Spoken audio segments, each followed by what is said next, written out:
Hey everyone, welcome back to Android Confidential, where this week we are talking about the upcoming Android premium phones. We're talking about the Google Pixel 3, the LG V40, and the Huawei Mate 20, all of which are going to cost a bundle.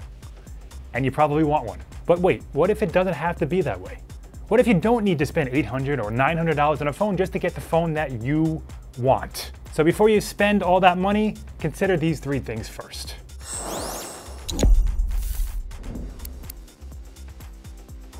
So if there's one thing all the new phones coming out have in common is that they're going to be the fastest and they're going to have the most storage. We already see this with the Samsung Note 9.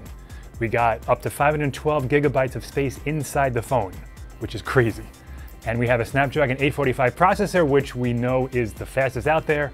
The Pixel 3 is going to use that as well. The LG V40 is going to use that. And Huawei is going to use its own Kirin 980 processor, which will be just as fast, probably a little bit faster if you measure it in benchmarks. That's awesome. You know, the kind of speed that we're able to put in our pockets is just mind-boggling. But what are we really using it for? We text, we use social networking, we surf the web, we email. Those are the main things we use our phones for. That's what we used them for 10 years ago. We're not editing podcasts and video, and we're not working with giant images that we need all this space and we need all this power. If you get a cheaper Android phone, you're going to give up, you won't get a Snapdragon 845, you'll get a Snapdragon 600 or a Snapdragon 400 chip. It'll be slower. You'll still be able to surf, you'll still be able to use email, you'll still be able to do things you want to do. Maybe it'll take you a couple seconds less or more to do it. It's okay.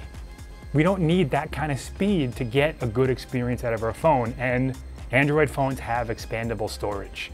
If you have 32 gigs or 64 gigs, and you need more, throw in an SD card. It costs you $16. So whether you buy the Pixel 3 or the Pixel 3 XL, or one of the other phones, you're gonna be getting a big, giant screen. We're talking 5.5 inches, 6 inches, 6.7 inches, 6.9 inches on the Huawei Mate 20. That's crazy. 2 years ago, a giant phablet was like 5.5. And that was like the upper end of the spectrum. And now that's the small size.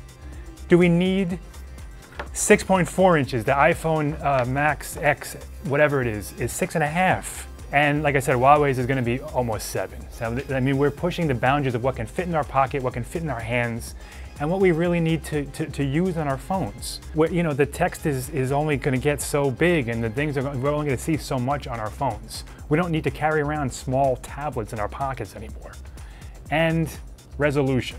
So if you buy a cheaper Android phone, you're going to get full HD, maybe less, 720p. Guess what? It's still gonna look good. Retina, as Apple says, when they introduced this whole term Retina, back then it was 300 pixels per inch for a phone that's held, maybe a foot and a half from your face. So you wouldn't see visible pixels. That's the whole idea of Retina. You look at a screen and it looks like you're looking at it on a piece of paper. There's no visible pixels, it doesn't have those jagged edges. 300 pixels per inch versus 600 pixels per inch is going to look the same to your eye. You don't need 4K, 3K, even 2K to have a really nice looking screen that shows great photos and you can read text and books and comics and have it look really good. And the last thing I'm going to talk about is how expensive these things are to fix and to drop. And the bigger they get, the harder they are to hold. I don't care how big your hands are. They're slippery. You know why? Because they're made of glass. They're made of glass because we get wireless charging, which is awesome, and we can throw them on those pads or whatever, and they charge without having to plug them in, which is a great feature. But the drawback is they're increasingly more and more fragile. And listen, I don't care if it's Gorilla Glass 5, Gorilla Glass 6, or whatever the next one is. It's glass. It's fragile. If it drops on concrete, it's gonna break. I don't care what it's wrapped in. And guess what? You're gonna have to pay a few $100s to get it fixed. Companies are selling protection plans now. Apple has an insurance policy against theft and loss for $300. So now we're having charges on top of expensive phones. It's crazy. Consider a plastic, cheap phone. Guess what? If you lose it, you can buy another one and you're still paying less than you would have paid for, a Pixel 3 or a V40 or whatever, what have you. All right, look, I get it. If you spend $800, $900, $1,000 on a new Android phone, you're gonna love it, it's gonna be great, it's gonna be the Cadillac of phones. Walk down the street and people are gonna look at you and want one. But if you have a Honda, Maybe you won't turn as many heads, but it'll still get you where you need to go. You'll still enjoy it, you'll still love it. And guess what? You're not gonna need a protection plan, and if you drop it, you won't have a heart attack. So thanks for watching. Be sure to subscribe to our PC World YouTube channel where you'll find the rest of our videos and series. And if you love your $200 phone, if you hate your $1,000 phone, if you're somewhere in the middle, hit me up in the comments and I'll see you next time.